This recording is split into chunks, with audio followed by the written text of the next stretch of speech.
Bismillahirrahmanirrahim. Assalamualaikum warahmatullahi wabarakatuh.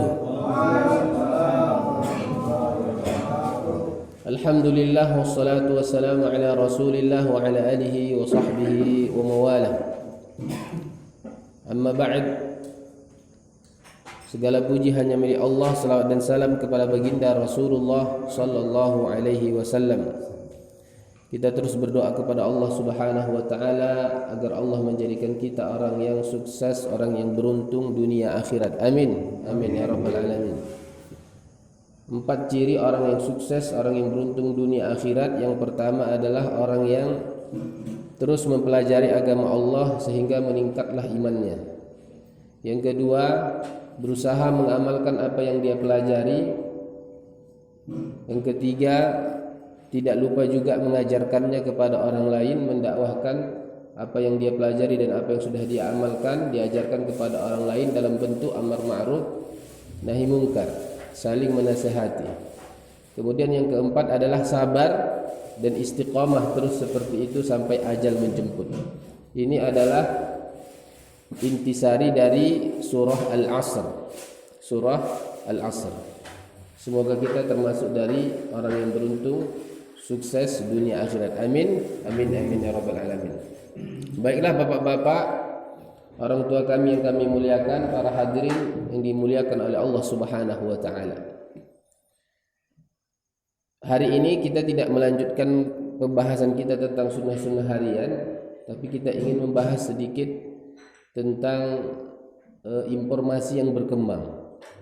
Yang akan kita jelaskan di sini tentang semakin maraknya kembali sebuah virus, bukan virus corona ya, bukan virus kesehatan, tapi virus pemikiran atau kepercayaan yang sangat berbahaya, yaitu memisahkan antara agama dengan urusan dunia, atau lebih jelasnya lagi disebut dengan pemahaman sekuler, sekulerisme atau sekularisme ya, yaitu sebuah pemikiran atau ideologi atau kepercayaan ya, bahwasanya sebuah instansi atau negara harus dipisahkan dari keyakinan beragama. Jadi tidak ada hubungannya antara negara dengan agama. Ini adalah pemikiran yang sangat berbahaya dan ini sudah dibahas oleh para ulama kita ya, skala internasional. Kalau di Indonesia sudah dibahas oleh MUI kita, Majelis Ulama Indonesia.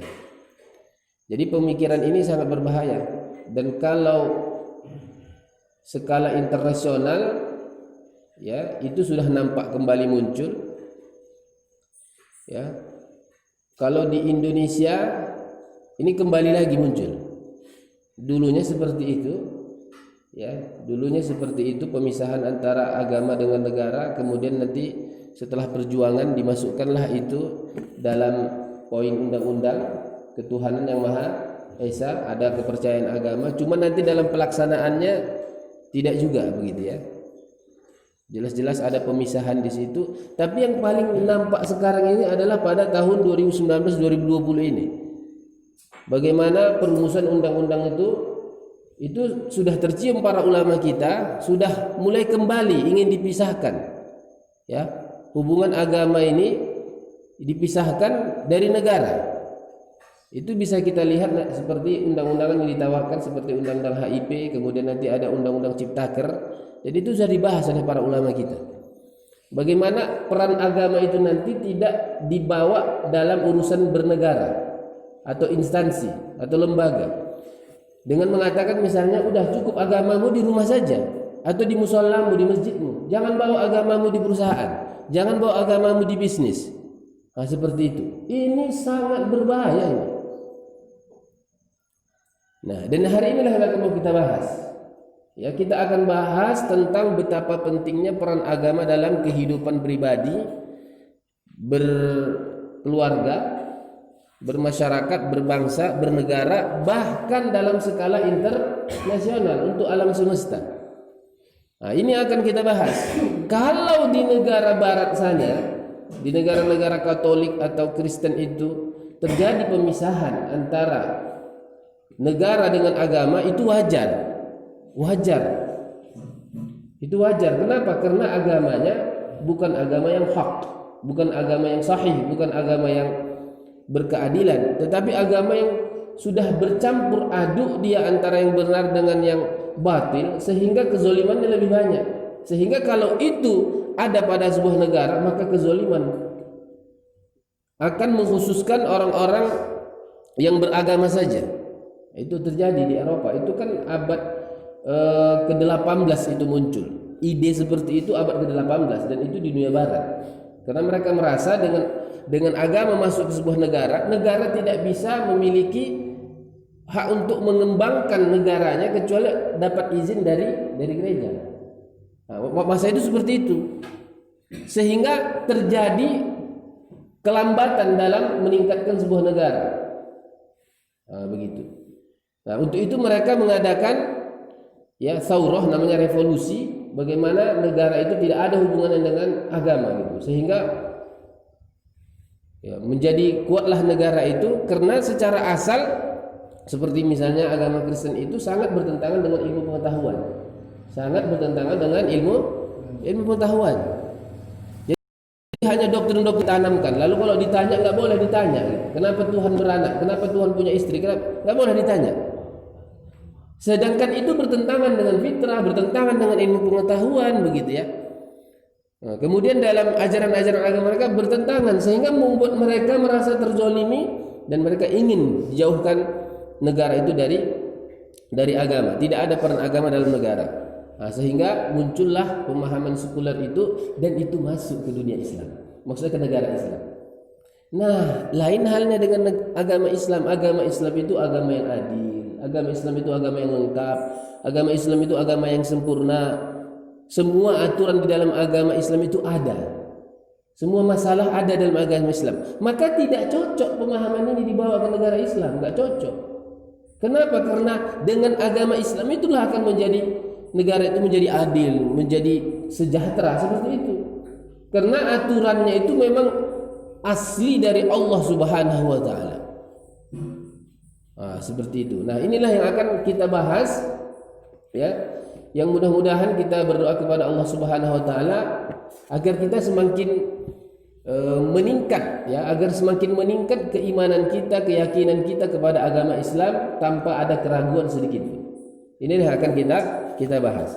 Pertama yang akan kita katakan ya, dan kita harus meyakininya tanpa keraguan bahwasanya agama Islam itu adalah agama satu-satunya yang diridhoi Allah. Kalau kita mau diridhoi Allah, tidak ada jalan kecuali menjadi seorang muslim, beragama Islam. Agama Islam itu adalah agama satu-satunya yang diridhoi Allah, agama menuju surga Allah. Tanpa Islam tidak akan bisa kita meraih keridhaan Allah dan masuk surganya. Titik. Nah, ini harus kita pahami. Ya, setelah Islam datang, agama Islam yang dibawa oleh Rasulullah sallallahu alaihi wasallam, maka tidak ada kepercayaan atau agama apapun yang diridhoi Allah kecuali yang dibawa oleh Muhammad sallallahu alaihi wasallam. Agama yang lain, agama Kristen, Yahudi dan kepercayaan-kepercayaan yang lain itu sudah tidak lagi bisa dipakai karena dia tidak sesuai dengan zamannya.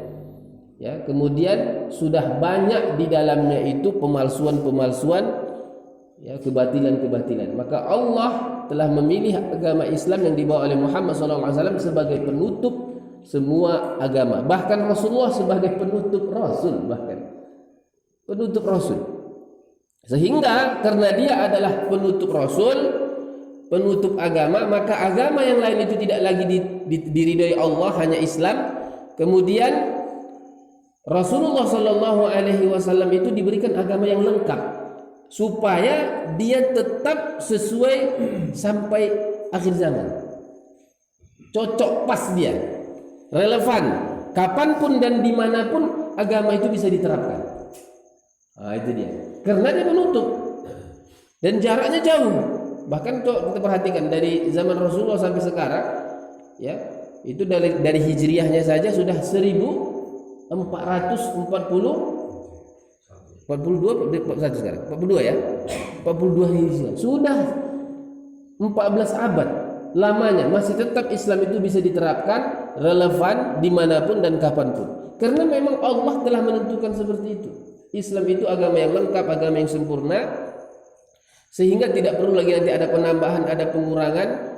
Tidak bisa dikatakan, oh Islam itu gak cocok di negara kita, gak bisa begitu. Karena sudah luar biasa, lengkap dan sempurnanya. Sampai-sampai bukti Rasulullah itu sebagai penutup Rasul, sampai-sampai Pak, Allahu Akbar, coba ya, Rasulullah tidak diberikan anak laki-laki sampai menikah, sehingga Rasulullah putus keturunannya dari garis laki-laki. Coba perhatikan. Coba ya. Inilah yang dikatakan ulama. Bukti Rasulullah itu sebagai penutup Rasul, dia tidak memiliki keturunan laki-laki yang hidup sampai menikah punya cucu. Tidak ada. Coba perhatikan. Anak Rasulullah Ibrahim meninggal masa kecil. Siapa lagi? Abdullah meninggal masa kecil. Ya. Anak Rasulullah ada 7 ya. Anak Rasulullah ada 7. 4 perempuan, 3 laki-laki. Al-Qasim yang laki-laki, Al-Qasim, Abdullah sama Ibrahim. 3-tiganya meninggal di masa kecil. Makanya yang hidup itu apa? Yang perempuan. Fatimah. Siapa lagi? Fatimah, Ummu Kulsum, Zainab sama Ruqayyah. Yang 4 ini menikah punya anak. Makanya cucu Rasulullah Hasan dan Husain itu dari anak beliau yang perempuan, itu Fatimah menikah dengan Ali bin Abi Thalib. Hasan Husain itu cucu Rasulullah dari keturunan perempuan, bukan laki-laki. Ya, itu bukti Rasulullah itu sebagai penutup para rasul, sampai Allah tidak izinkan lagi dia memiliki anak laki-laki. Nah, inilah yang membuat orang kafir pada masa itu mengatakan Rasulullah itu abtar, maktu, orang yang terputus dari rahmat Allah. Mereka mengatakan begitu. Orang-orang kafir yang membenci Rasulullah mengatakan Muhammad itu abtar. Abtar itu artinya yang terputus dari rahmat Allah karena tidak dikasih anak laki-laki. Oh, kebanggaan bagi kita itu kalau kita aja nggak punya anak laki-laki. Oh, gawat kita. Apalagi orang Mandailing kan, orang Batak nggak punya anak laki-laki, musibah kubroh. Kalau nggak dapat harus menikah lagi sampai dapat anak laki-laki. Bawa marga. Kenapa? Karena itu aib kalau nggak punya anak laki-laki, karena disitulah garis keturunannya. Nah, sampai orang-orang kafir mengatakan Muhammad itu abtar. Maka turunlah ayat. Apa ayatnya?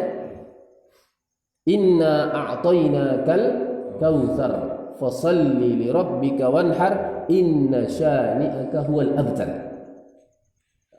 Allah mengatakan inna a'tainakal kautsar, sesungguhnya kami telah memberikan kepada Muhammad nikmat yang banyak. Nikmat yang banyak. Jadi bukan Rasulullah itu terputus dari rahmat Allah, dari nikmat Allah karena tidak punya anak. Allah sudah memberikan begitu banyak nikmat, dan nikmat yang terbesar ketika Allah berikan kepada seorang hamba adalah nikmat menjadi nabi. Ada lagi nikmat yang paling tinggi dari menjadi nabi? Tak ada. Menjadi rasul itu nikmat yang paling besar. Ya kan? Nikmat menjadi nabi itu, makanya inna a'tainakal kautsar, sudah banyak nikmat yang Allah berikan kepada Nabi Muhammad sallallahu alaihi wasallam.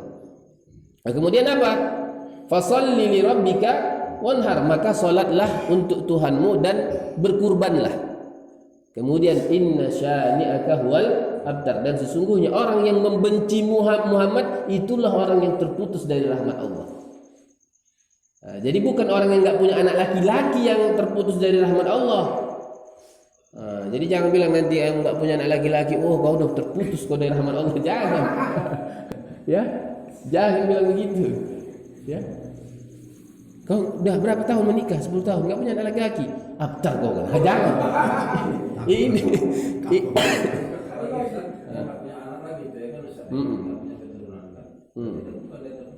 Ya, bukan terputus dari rahmat Allah. Tapi orang yang membenci Nabi Muhammad, tidak beriman dengan Nabi Muhammad, orang yang kafir yang tidak beragama Islam, itulah abtar.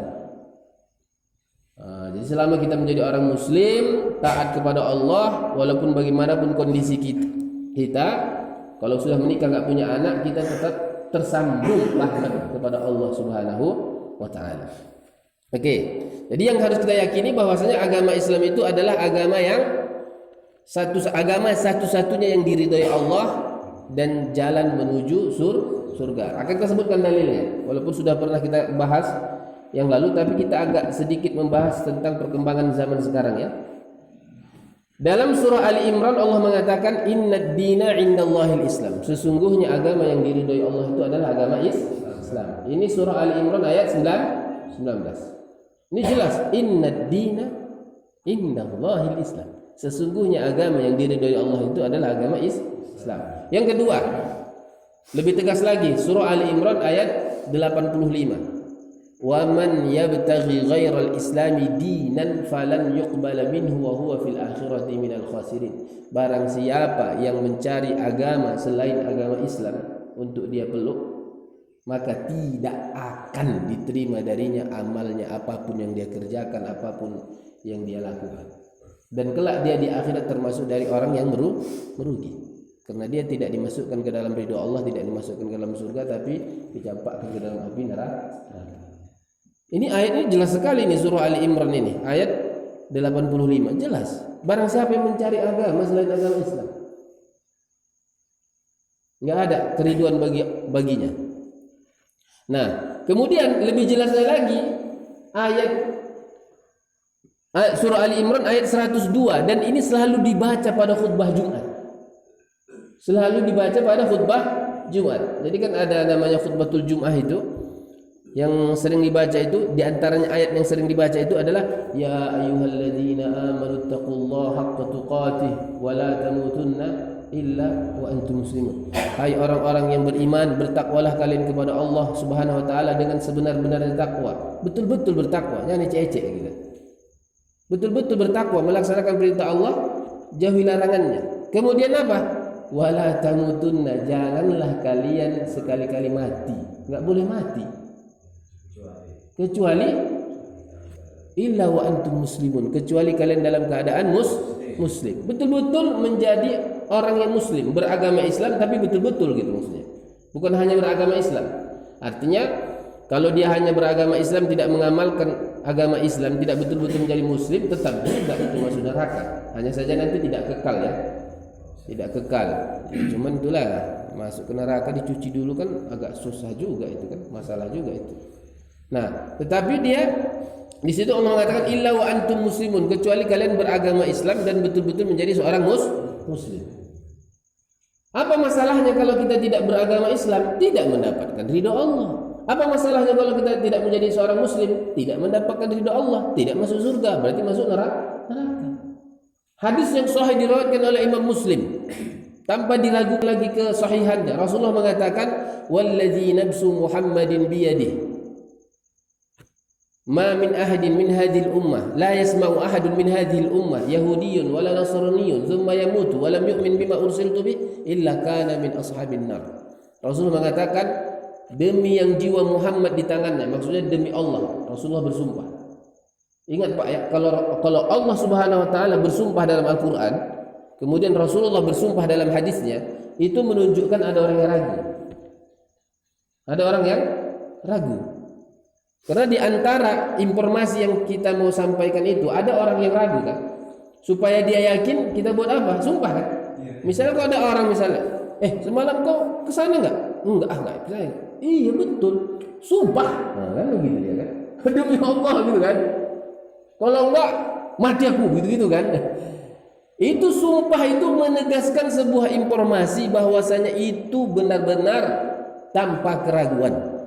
Nah, jadi kalau Allah bersumpah, Rasulullah bersumpah, berarti masih banyak orang yang ragu. Nah, maka Rasulullah mengatakan demi Allah, Rasulullah bersumpah supaya kita jangan ragu. Tidak ada seorang pun dari umat ini, umat Nabi Muhammad sampai akhir zaman, ya, yang mendengar agama yang aku bawa, agama Islam yang aku bawa ini, ya, siapapun dia, mau dia Muslim, mau dia Yahudi ataupun Nasrani, siapapun dia, Kalau sudah sampai kepadanya ajaran agama Islam, bahwasanya dia tahu agama Islam itu, sampai kepadanya dakwah, lalu dia tidak beriman, tidak masuk Islam, ya, lalu dia mati, meninggal dunia. Kata Rasulullah, dia adalah termasuk dari penghuni api neraka. Nah, jadi syarat masuk surga setelah Rasulullah menjadi nabi, setelah agama Islam dibawa oleh Rasulullah, syarat masuk surga muslim. Kalau nggak muslim tidak bisa masuk surga.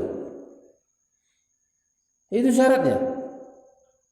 Ya, tapi itu tadi setelah Rasulullah datang. Tapi kalau sebelum Rasulullah datang berarti kan ada agama Yahudi, ada agama Nasrani dan agama yang dibawa oleh para nabi yang lalu sebelum Rasulullah, dan mereka itu pasti akan masuk surga sesuai dengan keyakinan mereka kepada nabi mereka dan tidak diselewengkan tentunya. Nah, itu tetap mereka akan masuk surga. Jadi pengikut Nabi Musa masuk surga, pengikut Nabi Isa masuk surga, Nabi Ibrahim, Nabi Daud, Nabi Ismail dan seterusnya itu akan masuk surga kalau mereka betul-betul mengikutinya tanpa diselewengkan. Tapi ya, setelah perkembangan zaman, agama Kristen, agama Yahudi itu mengalami perubahan. Maka dibawa oleh Rasulullah Muhammad SAW agama yang baru dengan izin Allah, dan itulah sebagai penutup agama yang ada. Seluruh umat manusia harus beragama Islam kalau mau masuk surga diridhoi Allah Subhanahu wa taala. Itu harus kita yakini itu. Rasul tadi bersumpah. Karena masih ada orang yakin, masa harus masuk surga, harus menjadi muslim. Orang bisa masuk Islam juga itu baiknya dia. Enggak, Allah yang bilang, Rasulullah yang bilang. Maka tugas kita lah sebagai seorang muslim, ya, mendakwahkan agama Islam ini sebaik-baiknya. Dengan cara apa? Dengan cara yang lemah lembut, dengan cara yang bijaksana, bukan pula memaksa-maksa. Masuk Islam masuk neraka, pukul kau, bunuh kau. Enggak begitu caranya. La ikraha fid din. Tidak ada pemaksaan di dalam agama Islam, enggak boleh memaksa orang untuk beragama Islam. Kita jelaskan kepadanya dengan baik, dengan benar. Ya, masalah dia mau dan tidak mau itu ya terserah dia, tidak boleh dipaksa. Dan yang paling terbaik mendakwahkan orang-orang non-muslim itu biasanya adalah dengan keadilan kita, dengan kebijaksanaan kita, dan dengan akhlak yang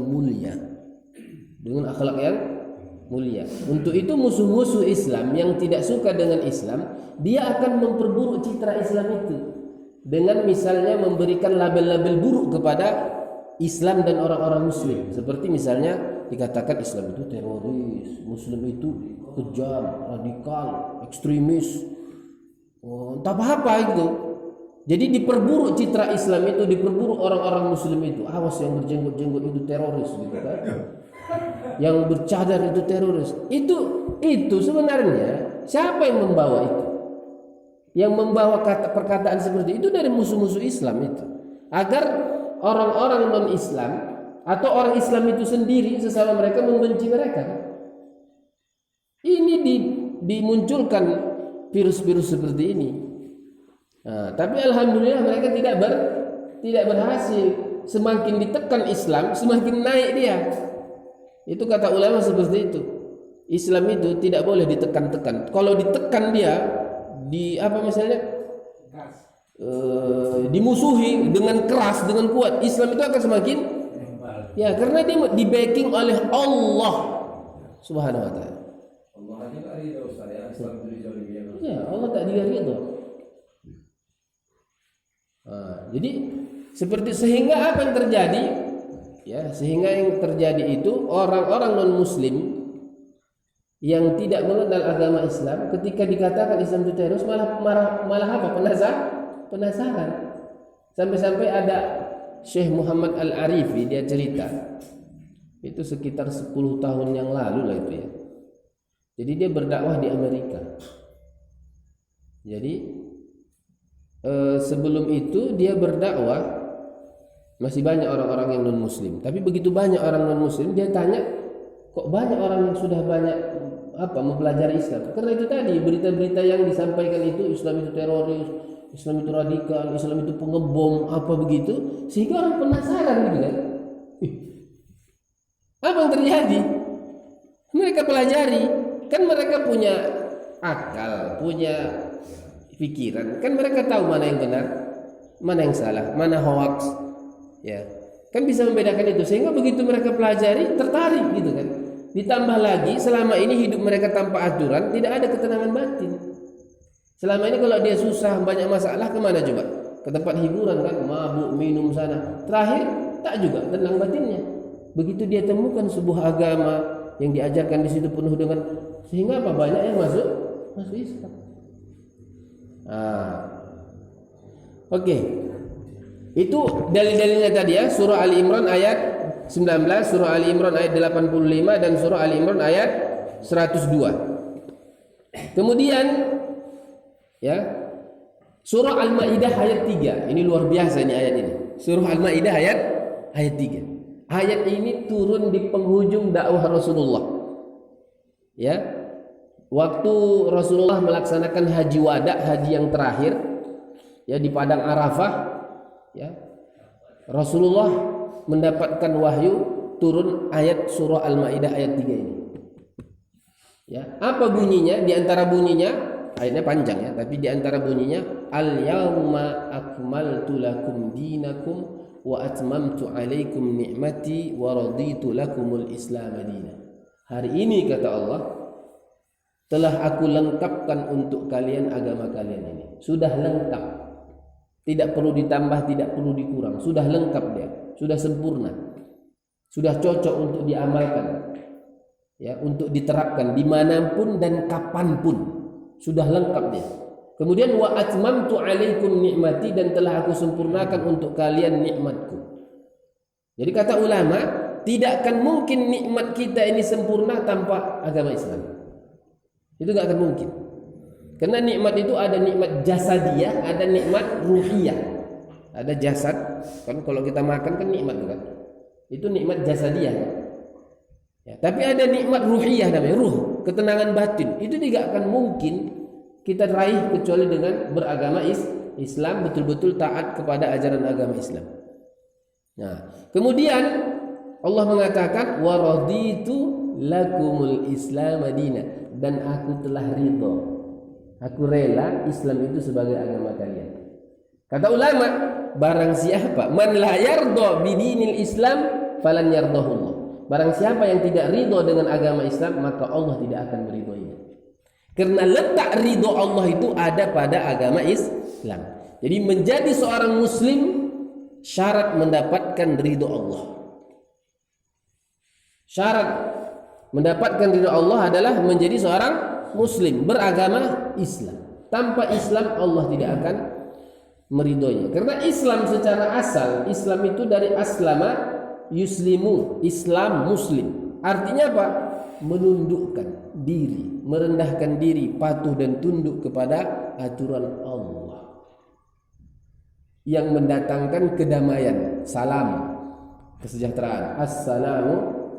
Bahkan ciri-ciri umat Islam ini, yang dia Islam muslim, kalau bertemu langsung ucapkan apa?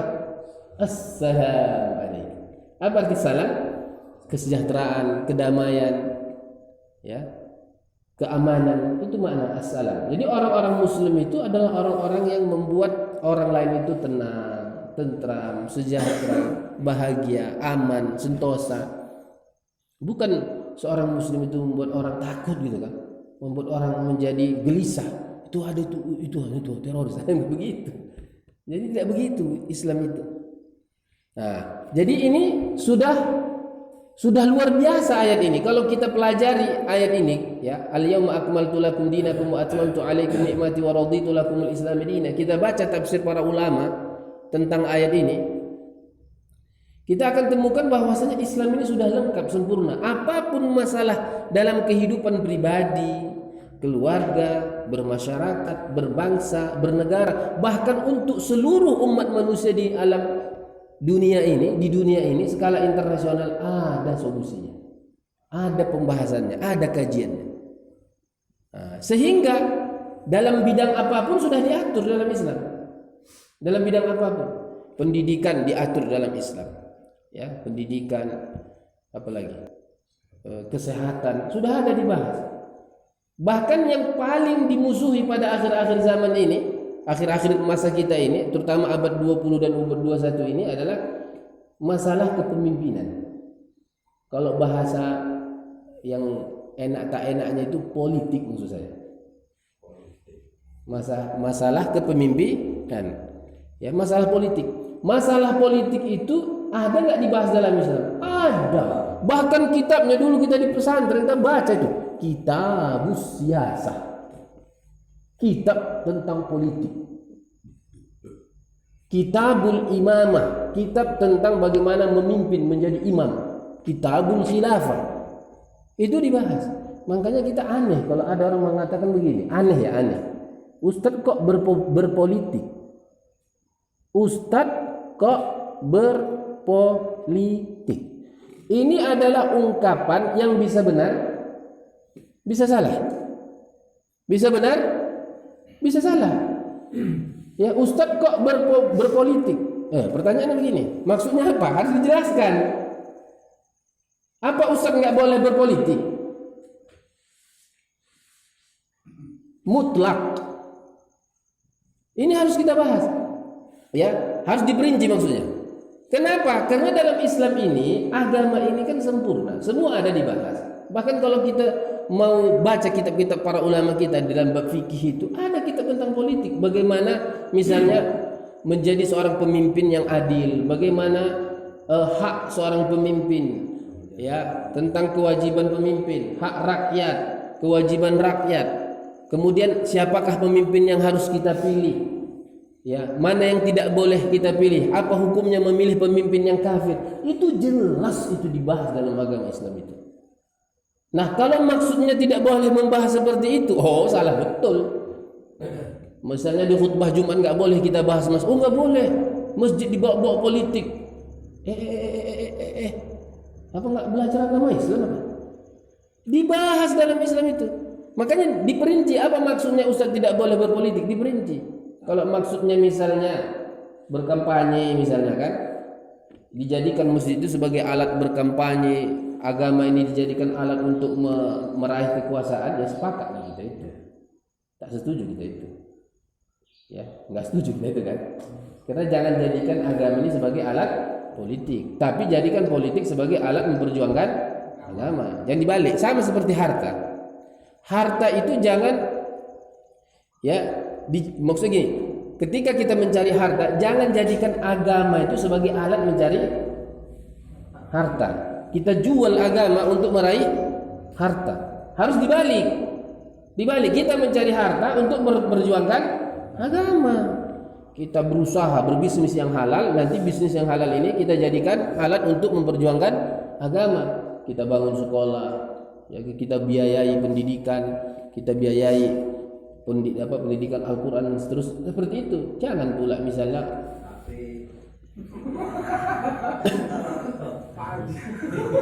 jadi jangan pula kita jadikan agama ini sebagai apa ya kan, bisnis untuk mendapatkan harta, tidak. Nah, seperti itu juga politik. Makanya berbahaya, apalagi kalau biasanya muncul kata ini ketika masa-masa pemilu ini muncullah itu. Sudah main itu apanya itu, sudah disalah-salah, diseleweng-selewengkan perkataan itu. Iya. Dipermainkan dia. Ustadz kok berpolitik? Ustadz nggak boleh membahas di khutbah Jumat tentang politik. Kenapa bilang? Dalam Islam ada kok kitabus siyasah. Apa nggak Pak belajar agama rupanya?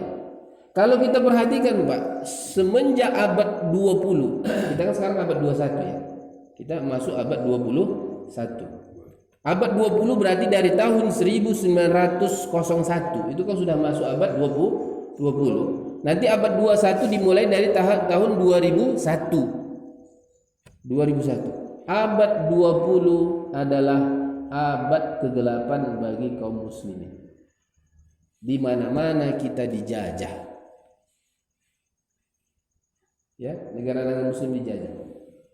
Indonesia, Malaysia. Capeklah kita dengar. Sampai Arab Saudi aja merdeka tahun 1932. 1932 Arab Saudi merdeka, Pak. 1932. Kita 1945. Malaysia? Iya kan? Pokoknya negara-negara Islam itu dijajah, Mesir. Ya, penjajahan itu mulai muncul dengan ada virus itu, virus memisahkan negara dengan agama. Nah, maka apa yang terjadi? Khalifah yang terakhir masa itu apa? Turki Utsmani kan? Ya kan, Turki Utsmani di mana berada? Di Turki. Runtuhnya apa Turki Utsmani itu diakibatkan pemahaman pemisahan agama dengan negara, sehingga muncullah negara yang paling sekuler di muka bumi. Saya bilang begitu, ulama yang bilang begitu. Yang paling sekuler, sekuler itu kalau bahasa agamanya kafir itu, jelas kufur. Memisahkan agama dengan negara, tidak perlu agama dalam bernegara atau dalam sebuah lembaga, itu adalah pemahaman kufur. Jelas itu kufur kata ulama. Kenapa dia tolak itu agama dalam urusan dunia? Ya. Jadi sehingga apa? Begitu runtuh tahun 1924, maka Turki berganti menjadi negara republik. Maka undang-undangnya pun sesuai pemikiran mereka, tidak dibawa agama di situ. Sehingga apa yang terjadi?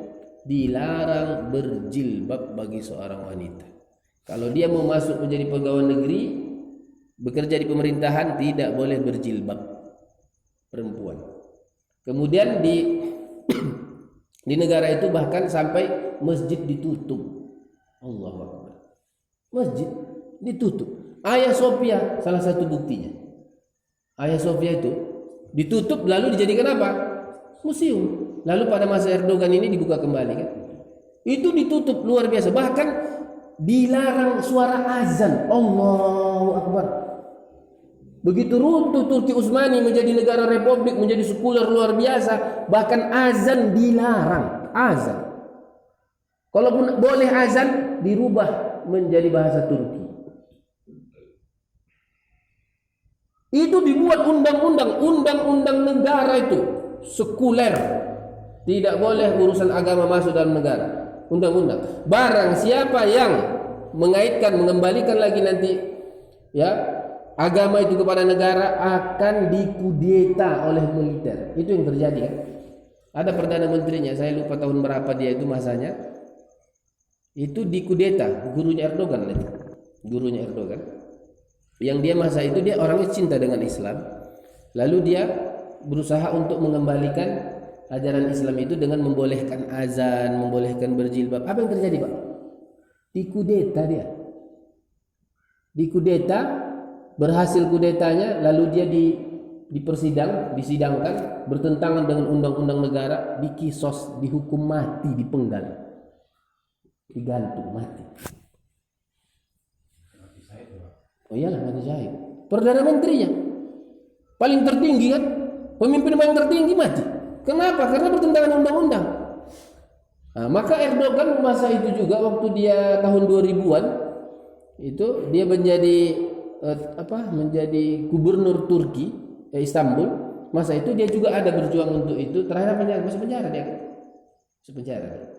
Disitulah dia mempelajari kembali. Oh, berarti kalau kita mau merubah Turki ini menjadi negara Islam kembali, jangan dibawa nama-nama Islam.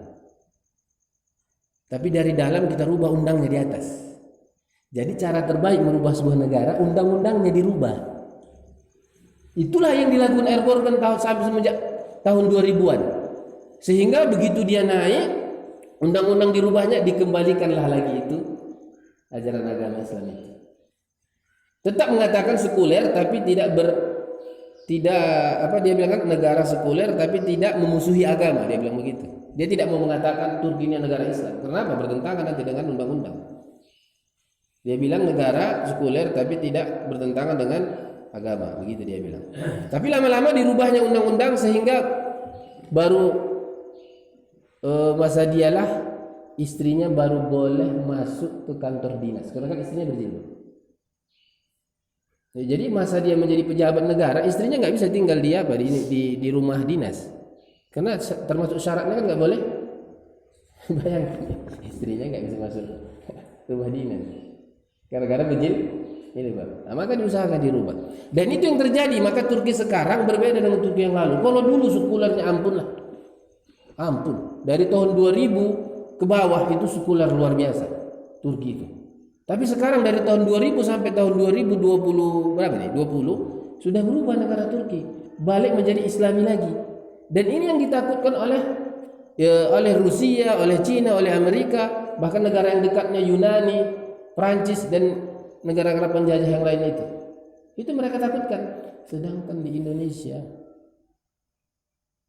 undang-undangnya sudah mau ke situ, Pak.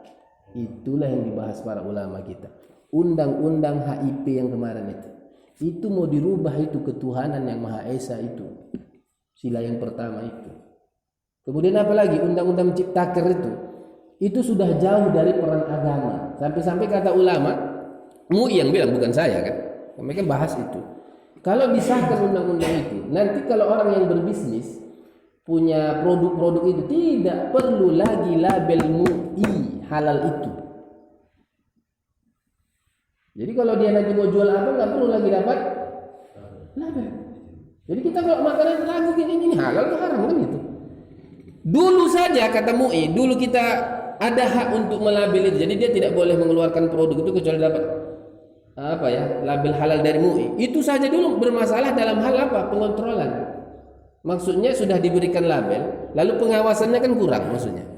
Ya di awal saja mungkin dilabel halal, setelah itu kan nggak tahu apakah nanti dirubah kelanjutannya kan tidak tahu. Itu saja bermasalah dulu. Bahwasanya pengawasan yang sulit. Kalau melabel itu gampang aja.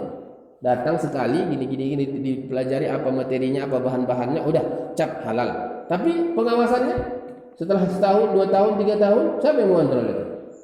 Kata MUI itu aja dulu bermasalah. Sekarang labelnya pun nggak ada. Nah, gitu. Nggak perlu lagi nanti mendapatkan label halal. Nah, seperti itu. Nah, itu yang subhanallah para ulama kita membahas itu. Jadi Indonesia ini sudah masuk kepada orang-orang yang berdiri di orang yang menentukan undang-undang itu sudah arahnya ke sana. Sudah arahnya ke sana, ingin kayaknya negara kita ini yang sila pertama ketuhanan yang Maha Esa itu sudah mau